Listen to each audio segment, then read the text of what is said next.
22 मई जैव विविधता दिवस के इस कार्यक्रम में मैं आप सभी लोगों का स्वागत करती हूँ। मैं हमारे मुख्य अतिथि श्री उमाराम चौधरी तथा हमारे DCR डॉक्टर तरुण रावी से अनुरोध करूँगी कि वो मंच पर आए अपने स्थान पर।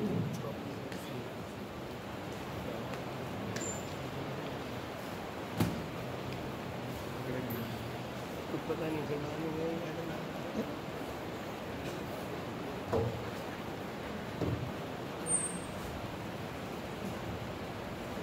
अब मैं हमारे संस्थान के समूह समन्वयक डॉक्टर तरुण रावी से निवेदन करूंगी कि वो बुके देकर हमारे आज के मुख्य अतिथि श्री उमाराम चौधरी जी का स्वागत करें।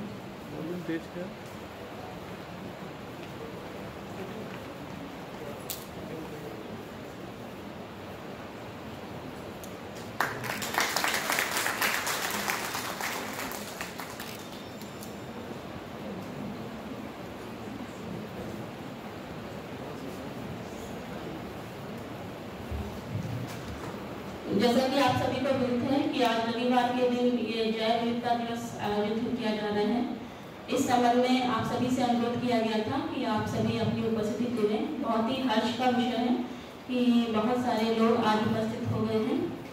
आज के इस जैव विविधता कार्यक्रम जिसका थीम हमारे building a shared future for all life है, इस संबंध में आए हुए सभी साइंटिस्ट, सभी अधिकारीगण, सभी कर्मचारीगण, सभी शोधार्थी, आप सभी का मैं बहुत बहुत स्वागत करती हूँ। कार्यक्रम की शुरुआत हम करेंगे हमारे मुख्य अतिथि श्री उमाराम चौधरी जी के अनुमोदन से। मैं आमंत्रित करती हूँ श्री उमाराम चौधरी जी को कि वो आए मंच पर और अपना उद्बोधन दें।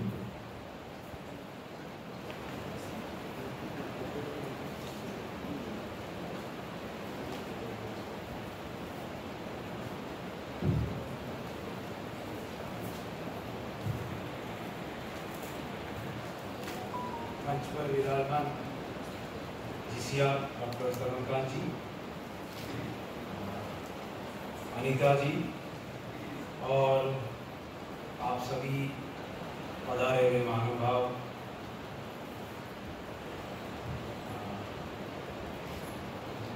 एक अलग सा माहौल है, बाकी स्टेज वही है। मैं कभी मेज़बान हुआ करता था, आज आपने मेहमान बना दिया, लेकिन मैं हूँ वही। थोड़ा थोड़ा मुस्कुरा रहे, लेकिन बहुत ही ज़्यादा औपचारिक लग रहे हैं, तो इतना औपचारिक होने की आवश्यकता नहीं है।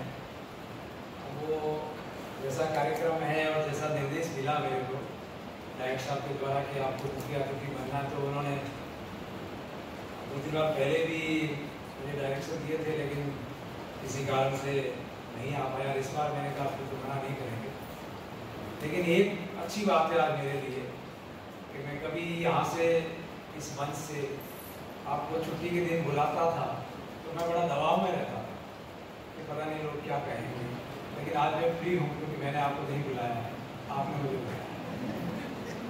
तो और ये भी है कि थोड़ा सा ऐसा है इसलिए मुझे अपनों में बीच आकर के मेहमान बनना अजीब सा लगता है, लेकिन मैं आपका ही आदमी हूँ।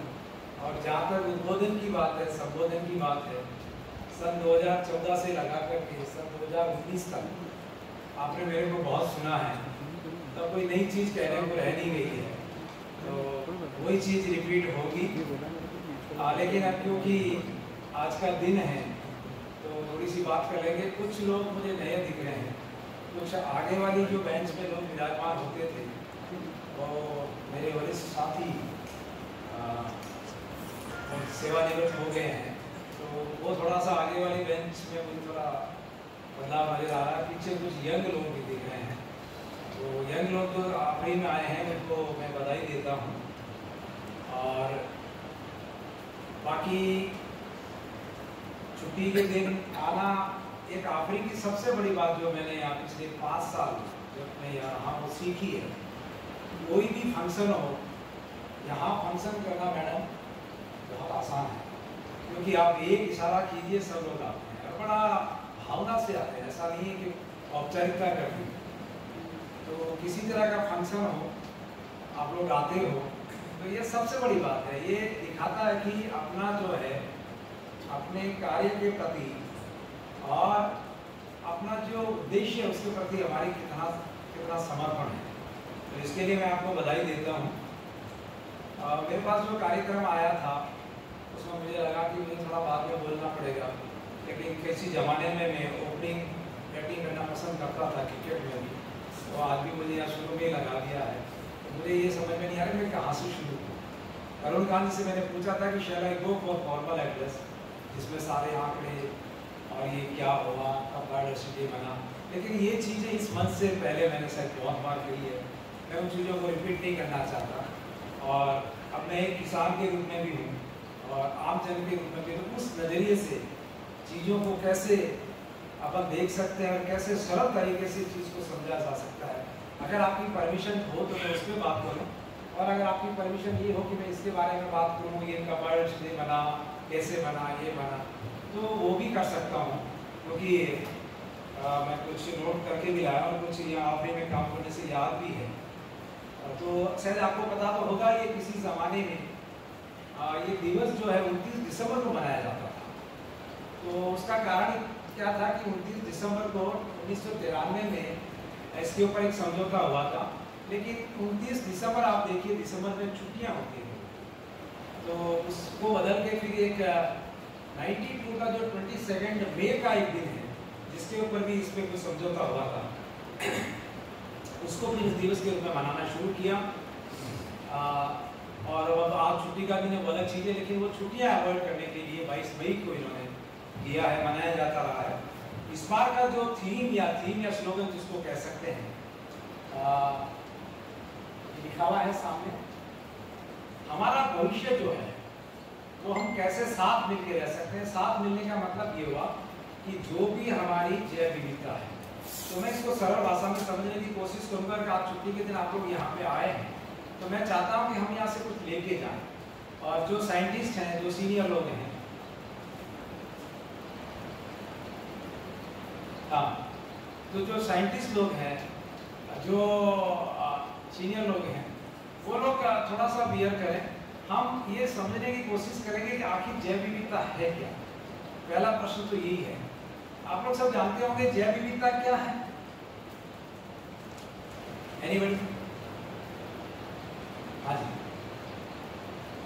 सर, जैव विविधता यानी बायोडाइवर्सिटी। जी। बायोस का मतलब होता है लाइफ जी, और डाइवर्सिटी का मतलब होता है डिफरेंट फॉर्म्स। गुड। तो ये दोनों मिला के बना है बायोडाइवर्सिटी, ये विभिन्नता है। जी, मैं इसको सरल भाषा में, क्योंकि समय की कमी है, मैं इसको जैसा समझाऊं ये है कि जो जीव है, जो जिंदा जो चीजें हैं इस पृथ्वी के ऊपर, वो सारी बायोडाइवर्सिटी में आती है, शामिल होती है। जैसे आपका छोटा से छोटा जीव लगा करके बड़ा से बड़ा जानवर, छोटा सा छोटा जीव से लगा करके बड़ा से बड़ा जानवर, उसी तरह आपका छोटा से छोटा पौधा से लगा कर बड़े से बड़ा पौधा, ये जैव विविधता कहलाती है। मतलब जैव की विविधता है, इसको मानते हैं। तो अब इसमें आपका पेड़ पौधे भी आ जाते हैं और छोटी चीजें भी आती हैं, आपके बड़े जानवर भी आ जाते हैं, हाथी भी आ जाता है, और छोटा जो ऑर्गेनिज्म होता है वो भी आ जाता है। तो मैं इसको इस तरह समझता हूँ कि ये सारी चीजें जैव विविधता में है, लेकिन इसके साथ में वो चीजें भी शामिल है। जैसे आपने बाजरा की फसल देखी हो, बाजरा जैव विविधता में आता है। आपका जो इसमें देखिए एग्रीकल्चर भी शामिल है, फॉरेस्ट भी शामिल है। मैं बायोडाइवर्सिटी बोर्ड में मेंबर सेक्रेटरी रहा हूँ, तो मुझे वहाँ भी काम करने का मौका मिला, तो उसमें ये एग्रीकल्चर और ये दूसरे सारे डिपार्टमेंट भी शामिल होते हैं। तो आपका बाजरा की फसल है, उसकी आपने कई वैरायटीज देखी होगी, तो जो अलग अलग वैरायटीज है वो भी जैव विविधता है। उसी तरह जानवरों में भी कई नस्ल होती है, तो वो भी जैव विविधता है। तो वहां से लगा करके आपके जीन्स जो है, डॉक्टर तरुण का बैठे हैं ट्री ब्रीडिंग वाले, तो इसमें जो डीएनए होता है वो भी जैव विविधता में शामिल होता है। तो ये अलग अलग जैव विविधता। लेकिन अब ये सोचें कि ये जैव विविधता हमारे क्या काम की है, हम इसके ऊपर क्यों बात करें? कोई बता सकता है हम इसके ऊपर क्यों बात करें? जैव विविधता तो समझ में आ गई होगा आपको, किसी को नहीं अगर बातों पर क्वेश्चन कर सकता, खासकर पीछे जो लोग करते हैं, वहां तक मैं अपनी बात पहुंचाना चाहूंगा। आप जैव विविधता से तो समझ तो लिया कि छोटा सा छोटा पेड़, बड़ा से बड़ा पेड़, और छोटा सा छोटा जानवर से बड़ा जानवर, लेकिन ये हमारे क्या काम आता है? कोई बता सकता है? चलिए मैं बताता हूँ। सुबह जब हमारा दिन अपना शुरू होता है तो सबसे पहले हम क्या करते हैं? दातुन करते नहीं करते? आजकल तो वो आयुर्वेद के हर्बल दातुन आ गए, तो उसमें सब में आपका वो उसमें जैव विविधता शामिल होती है। पहला काम जो हम करते हैं उसमें जैव विविधता शामिल करते हैं, और कभी नीम और बबूल के आपके दातुन भी चला करते हैं। उसके बाद हम नाश्ता करते हैं, तो क्या उसमें जैव विविधता शामिल है ना? क्या खाते हैं वही तो खाते हैं। फिर उसके बाद अपन भोजन करते हैं, क्या उसमें जैव विविधता शामिल है? फिर हम पानी का यूज करते हैं, क्या पानी में जैव विविधता शामिल है? अगर आपके पेड़ पौधे नहीं होंगे तो पानी, पहाड़ पे अगर पेड़ पौधे नहीं होंगे तो पानी आपका नहीं आएगा। तो आपकी जैव विविधता आपको पानी देती है, आपको भोजन देती है। उसके बाद में दिन भर जब भी अपन काम करते हैं, आप देखिए चारों ओर आपको जैव विविधता का नजारा मिलेगा। आपकी जो मकान बने हैं, आपकी जो खिड़कियां लगी, आपका जो दरवाजा लगा, जिंदगी में किसी भी समय आप बगैर जैव विविधता के काम नहीं चला सकते। अगर ये चीज हमारे समझ में आ जाए। अच्छा, घर में आपके छिपकली आती है तो क्या करते हैं? क्या करते? झाड़ू लेके पीछे भागते हैं। हम जैव विविधता को इतना पसंद करते हैं, भागते नहीं भागते, है ना? तो उसको बाहर लगाने की कोशिश, लेकिन वो भी इंपॉर्टेंट है। और दूसरे को छोटा मोटा जानवर दिख जाए तो हम उसके पीछे बढ़ जाते हैं। देखिए मैं ये समझता हूं कि जिसने भी ये चीजें बनाई है, प्रकृति को जिसने भी बनाया है, जो भी आप समझते हो, अब वो कोई फालतू चीजें तो नहीं बनाता होगा जहां से भी ये बनी है। तो जो भी प्रकृति की चीज बनी है वो किसी ना किसी काम की बनी है, उसके बाद में दूसरी चीजें आती हैं। आप अपने कैंपस का उदाहरण ले लीजिए। आपका अपना जो कैंपस है ये, इसमें आप देखेंगे हमने पेड़ पौधे लगाए, उसके बाद में दूसरे पेड़ पौधे आप देखना कभी ध्यान से, तो उसमें दुनिया भर के पेड़ पौधे आ गए। फिर उसके बाद में जीव जंतु आए। तो इतने सारे ये जो जीव जंतु आए हैं, ये सब जैव विविधता के कारण है। यानी जैव विविधता एक सहज प्रक्रिया है, ये सहज और ये नेचुरल प्रक्रिया है। अगर जैव विविधता नहीं है तो वहां पे हमारा इंटरफेरेंस है। जैसे आपने सुना होगा कि गोरैया के बारे में बहुत बात हो रही है। हमारे आपने जो थोड़े से 40-50 साल के लोग हैं, जैसे लाख सिंह जी हैं, किशन सिंह जी, इन्होंने गोरैया खूब देखी होगी, लेकिन आजकल आपको शहर में गोरैया नहीं दिखती। लेकिन आप मेरे साथ चलिए, आप शहर से बाहर जाइए, आपको गोरैया खूब दिखेगी। अभी एक जहाँ मैं तो कुछ काम कर रहा हूँ अपना, तो वहां देख रहा हूँ कि वहाँ वो गायों का गोबर है, तो वहाँ एक बेर का पेड़, दुनिया भर की गोरैया चिड़िया जो हम देख पाते हैं। तो ये जहां अगर जैव विविधता नहीं है, जैव विविधता नहीं है, तो वहां हमारा इंटरफेरेंस है। और हम इंटरफेरेंस कैसे करते हैं? हम जो भी हमारा काम होता है, देखिए कुछ भी काम समझ लीजिए, जो भी आप काम कर रहे हैं, हमारी इच्छा क्या होती है? हम आगे बढ़ना चाहते हैं, हम और कंफर्ट की तरफ जाना चाहते हैं, हम आराम तलब की तरफ जाना चाहते हैं। तो उसके लिए हमें जैव विविधता, खत्म शब्द में यूज नहीं करूंगा, लेकिन उसमें इंटरफेयर आपको करना पड़ेगा। और जब वो इंटरफेरेंस होगा तो जैव विविधता आपकी खत्म होगी। जैव विविधता खत्म होती है, वैज्ञानिक बैठे हैं, करुणा जी शायद मेरी बात से एग्री होंगी, आप यहीं से राय लो। इसी जमाने में हमारी पृथ्वी पे जैव विविधता ज्यादा थी, वो धीरे धीरे जैसे डायनासोर्स खत्म हुए, वो नेचुरल प्रोसेस था। लेकिन अभी जो प्रोसेस हो रहा है, हवा आपकी कैसी है? गंदी है, प्रदूषित है। किसने की ये हवा प्रदूषित? किसने की? किसने की? जरा बताइए प्लीज। ये मैंने की है। मैं आपका नाम नहीं ले सकता क्योंकि मैं आपका मेहमान हूं। ये मैंने की है। कैसे की है? स्कूटर चलाते हैं, गाड़ी चलाते हैं, वो चलाते हैं हम लोग। तो वो हवा जो है, आकाश में हमारे पक्षी रहते हैं। पानी देखिए, आप जोधपुर के बाहर चले जाइए, मैं कहना नहीं चाहता, आप किसी भी नदी को देखिए, हम लोग जाते हैं पॉलीथीन की थैली सोशल में डाल के आ जाते हैं। हमारी हवा में पानी प्रदूषित, ये जीव अभिन्न का। आपने वो देखा एक जो वायर का रबड़ का होता है बैंड, देखा है आपने बैंड? ये बैंड पक्षियों को कीड़े की तरह मिल जाता है, उसके ऊपर टूट पड़ता है और खा जाता है, उसके अंदर चला जाता है। वो नहीं थी मेरे खेत में एक बार ऐसे ही मैंने देखा है नजारा कहीं पे। अब क्या बात है, सारा आप जानते हैं, लेकिन हम लोग ये अब क्यों करते हैं मुझे भी समझ में नहीं आया। तो ये जो हमारा एक जो हम कंफर्ट जोन की तरफ जा रहे हैं, हम लोग डोमिनेट करते जा रहे हैं, जो हम डोमिनेट करते जा रहे हैं, जैविकता हमारी खत्म होती जा रही है, उसको बचाना बहुत जरूरी है। वो तब बचेगा जब हम समझ पाएंगे कि हमारी जैविकता हमारे दैनिक कार्यों में जरूरी है। अच्छा, आप लोग घूमने जाएंगे कहीं पिकनिक स्पॉट वगैरह, तो कहाँ जाएंगे? जहां विभिन्न प्रकार के पेड़ पौधे होंगे, विभिन्न प्रकार के जानवर। तो हमारी ये नेचुरल इंस्टिंक्ट है, हम प्रकृति के प्रेमी हैं, हम हमारा जो सहज भाव है वो प्रकृति प्रेमी है। लेकिन जो हम लोग कंफर्ट जोन की तरफ जा रहे हैं वो हमारी प्रकृति नहीं। एक मैंने कहीं पढ़ा था, मैं ज्यादा सही समय हो गया होगा, मेरे को 20 मिनट का समय दिया था, मैं सिर्फ इतना ही कहना चाहता हूँ कि जो प्रकृति प्रदत्त चीजें हैं, जो हमारा स्वाभाविक नेचर है, हम उसकी तरफ लौटें, हम उसको अपनाएं, बड़ी खुशी से रहेंगे। हम लोग सुबह घूमने जाते हैं, हम लोग तरह तरह की एक्सरसाइज कर रहे हैं, लेकिन आज से 50 साल पहले इस तरह की घूमना एक्सरसाइज नेचुरल थी, हमारी जो जीवन शैली थी उसमें ये चीजें शामिल थी। लेकिन हम लोग कंफर्ट जोन की जाकर के वो काम करते हैं। तो हमारी जो सहज प्रकृति है, हमारी जो प्रकृति है, उसको बनाए रखें। और जो प्रकृति प्रदत्त चीजें जो हमारे दिन भर में काम आती हैं, इसके बगैर काम नहीं चल सकता। आप कितना भी कुछ कर लें, जैव विविधता के बगैर आपका एक दिन भी नहीं चल सकता। मैं तो कहता हूँ 1 मिनट भी नहीं चल सकता। हम हवा के बगैर नहीं रह सकते, हवा भी आपकी पेड़ पौधों से आती है।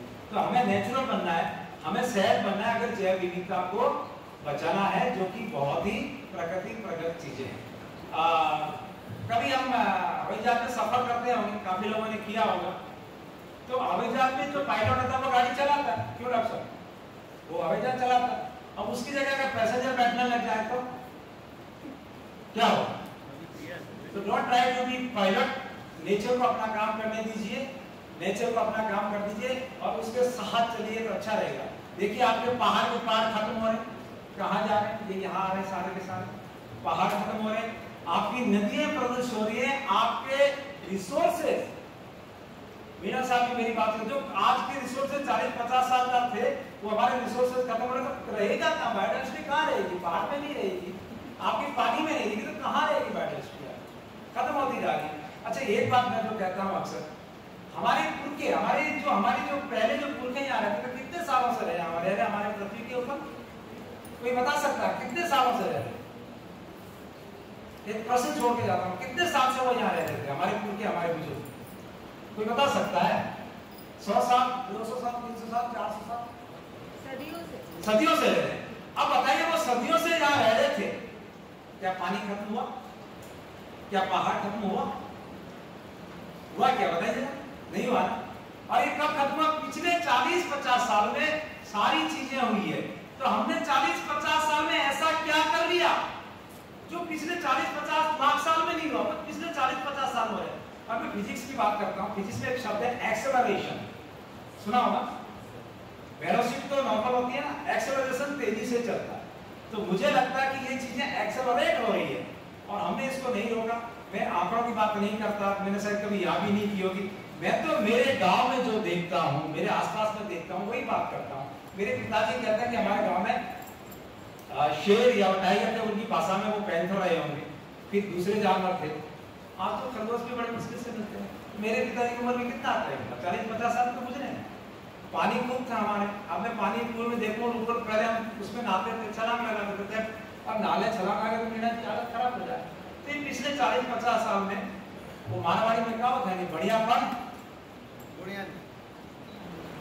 समझ गए होंगे सारा हिसाब। तो हमें दोस्तों इसको बचाना है, बहुत ही आगे जो आने वाला, और ये बहुत चीजें बड़ी तेजी से हो रही है। आपने कारें देखी होगी शहर में चलती, एक कार चलती है कितना जगह घेरती है, पर लेकिन हम विकास तो कम नहीं कर पाएंगे। आपकी पुलिया एक के ऊपर 2-3 पुलिया बनती जा रही है। कई शहरों में रहना मुश्किल हो रहा है। जब आदमी का रहना मुश्किल है तो जानवर बेचारा कहां से रहेगा? अच्छा, आप किसी जंगली जानवर को शहर में घुसने दोगे? सवाल ही पैदा नहीं। तो ये जैव विविधता को बचाना है आज के दिन। अगर आप ये इतना अगर समझ रहे हैं आज के दिन कि हमें कुछ ना कुछ करना है, तो बहुत कुछ कर सकते हैं। इसमें जो आपका ये आप गूगल पे जाएंगे, वेबसाइट पे जाएंगे, तो बहुत सारी चीजें आप उसको देखिए। अभी इन्होंने 22 एक्शंस बताए। एक छोटा सा एक्शन है बायोडाइवर्सिटी। अगर आप जानते हैं तो अपने दोस्तों को बताइए। ये है ना आपके पास में, सबसे पास होगी कम से कम। ये बहुत काम की चीज है, ये काम की नहीं है। आज कम से कम अपने स्टेटस में या अपने साथियों को बायोडाइवर्सिटी डे की बधाई दीजिए, उनको बताइए। आप इसको यूज कीजिए। मैं इसको यूज करता हूँ। किसके लिए? सोशल कॉज के लिए। ये बहुत अच्छा। अब जो आप अभी 100 लोग बैठे हो, 100 लोग, अगर 100 लोगों को मैसेज जाएगा तो कितने लोगों के पास में जाएगा? बताइए उनको कि क्या है पर्यावरण, क्या है बायोडाइवर्सिटी। तो मेरा आपसे यही अनुरोध है। और दूसरा हम लोग कर सकते हैं, एक तो पहला काम हम व्यक्तिगत जीवन में बायोडायवर्सिटी के ऊपर कुछ कर सकते हैं। अगर हमें लगे कि हमारी छिपकली जो घर में कुछ नुकसान नहीं करती है तो बाहर भगाने की कोशिश मत करें, क्योंकि उसके बारे में कई सारे भ्रम है, वो भ्रम नहीं पाले। उसी तरह दूसरे जानवर को रखें। जानवर आपके पास में कभी नहीं आता है नॉर्मली, अब कोई अलग ही कोई उसका केस हो जाए बात अलग है। नॉर्मली आपके पास में जानवर नहीं आता, नुकसान नहीं पहुंचाता है ना साहब, तो उसको रहने दीजिए और अपन भी उसके साथ में रहे और अपनी हवा और पानी इनको सबको अच्छा रखें और अपन ये समझे तो अच्छा रहेगा। और ये काम जो है अपन व्यक्तिगत लेवल पे करें और आपकी जो ड्यूटी है, मैं जहाँ तक समझूँ अभी शायद ऑब्जेक्टिव वही है जो मैंने पहले देखे थे, उसका फर्स्ट ऑब्जेक्टिव ये है कि कंजर्वेशन ऑफ बायोडायवर्सिटी। आप जो काम कर रहे हैं ये बायोडायवर्सिटी के कंजर्वेशन के लिए कर रहे हैं, तो अपनी ड्यूटी में भी इसको शामिल करें, व्यक्तिगत रूप से भी शामिल करें, क्योंकि सबका लाभ होगा। नहीं तो अब ये तो है ही है कि कुछ चीज़ें खत्म हो रही है और कुछ पता नहीं, वो आज मैंने पढ़ा था 1.5 लाख 11 लाख प्रजातियां अभी आइडेंटिफाई हुई है और 1 करोड़ 30 लाख बता रहे सारे, तो बहुत सारी है। ये ऊपर वाले ने दिया है, प्रकृति ने दिया है, प्रकृति के साथ चले, प्राकृतिक जीवन की और जितना हो सके लौटे। सारा पर ये नहीं कर सकते कल ही आप कार चलाना छोड़ दें या मकान बनाना छोड़ दें, ये संभव नहीं है, लेकिन हम भी चले रहे और दूसरे भी रहे। जियो और थोड़ा जोर से बोलिए प्लीज, जियो और उनको भी जीने दो, हम भी जिए, तभी हमारा भविष्य अच्छा रहेगा। ये तो बाकी सब ठीक है, आपने मेरी बातों को बड़ा ध्यान से सुना। फिर मैं अर्ज करूंगा इसको व्यक्तिगत रूप में अपनाएं, प्रकृति के साथ रहें और जीने की शैली पे चले। यही नहीं कि हम रहे, दूसरा कोई नहीं रहे, यहाँ पे सबका अधिकार है, प्रकृति ने सबको भेजा है, आपको भेजा, उसी तरह छोटे जानवर भी भेजा, सबको जीने का अधिकार है। उतना ही हम करें जितना हमें चाहिए। खाते तो सुबह शाम रोटी है, इसके अलावा तो क्या, पानी पीते हैं, इसके अलावा आदमी को क्या चाहिए। जो जंगल में रहते थे वो भी तो रहते थे, साहब नहीं रहते थे। अब ये नहीं कि हम वापस एक करें जंगल में लौट जाएं, लेकिन थोड़ा इनका भी ध्यान रखें। और आफरी के कैंपस में तो आप लोग बहुत, हम लोग बल्कि बहुत ध्यान रख रहे हैं। इस one of the best campus, लोग भी बाहर के आकर तो करते हैं। एक फोटो मेरे पास में है, कल परसों का मैं अभी दिखा नहीं पाऊंगा। आप आफरी के बाहर जाएंगे तो लेफ्ट हैंड साइड में कभी दिन में 1-2 बजे जाना, जस्ट गेट के बाहर। कभी नज़ारा देखा आपने दिन में 1-2 बजे लेफ्ट हैंड साइड में, वहाँ ट्रक खड़ी होती है, मैंने वो फोटो मेरे पास, बस खड़ी रहती है, आपके स्कूटर खड़े होते हैं और आदमी वहाँ पे बैठता है। पूरी जो फॉरेस्ट डिपार्टमेंट आपके बीच में जो रोड है वो फुल भरी रहती है दिन में, जब 47 और 48 डिग्री का टेम्परेचर होता है। ये होती है बायोडायवर्सिटी। और उसके ऊपर एक धन्यवाद का बोर्ड लगा हुआ है, उसकी मैंने फोटो खींची है, मैं अभी दिखा नहीं पा रहा हूँ सर। तो उस फोटो के साथ में आपको धन्यवाद देता हूँ कि आप इतना बढ़िया काम कर रहे हैं कि वहाँ ट्रक भी खड़ा हो रहा है, वहाँ बस भी खड़ी हो रही है, सब लोग खड़े हो रहे हैं। तो ऐसा ही जो कैंपस है, ऐसा ही हमारा सारा राज्य हो, सारा देश हो, सारा संसार हो, इसी तरह के काम करते रहे। आपको बहुत बहुत बधाई है इतना बढ़िया काम करने के लिए।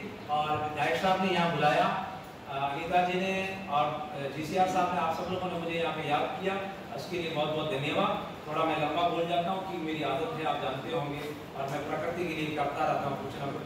अभी भी मैं साइकिल से आया, पिछले 4-5 साल से सब्जी वाले भी पहचानने लग गया।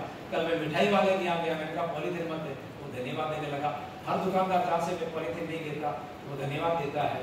इन 4-5 साल से मैंने प्रयोग किया। इट इज पॉसिबल, ये संभव है। तेरी ने अंगो छोड़ने बाजारों में जाता रे, तेरी लेकर के अंगो चले गए। अब आयो पॉलीथिन ने दीदो बिगाड़ो के रोके नालिया, अरे रोके नालिया है खावन वाला। इस लाइन पे ध्यान देना, है खावन वाला ढोर मर जाए रोके नालिया। ठीक है साहब, तो ऐसे मैं करता रहता हूँ। अभी थोड़ा सोशल मीडिया पर भी करता रहता हूँ, यूट्यूब और फेसबुक पे। बहुत बहुत धन्यवाद, आपने मुझे बुलाया। Thank you very much.